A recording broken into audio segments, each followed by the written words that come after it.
Easter egg cookies with a simple stencil technique.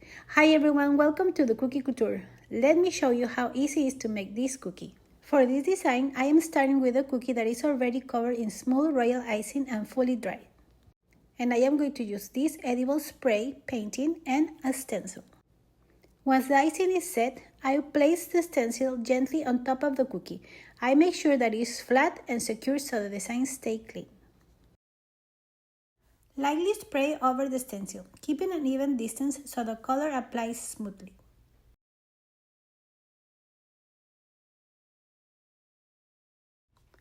Carefully lift the stencil straight up to reveal the pattern.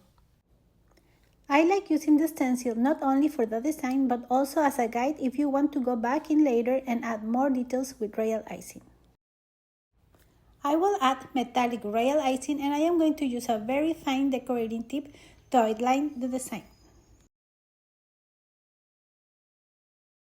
These techniques are perfect if you want something beautiful without spending too much time decorating. If you are looking for more easy Easter cookies ideas, make sure to watch my other videos and save these for later. And this is it for today, guys. Thank you all so much for watching and see you next time. Bye bye.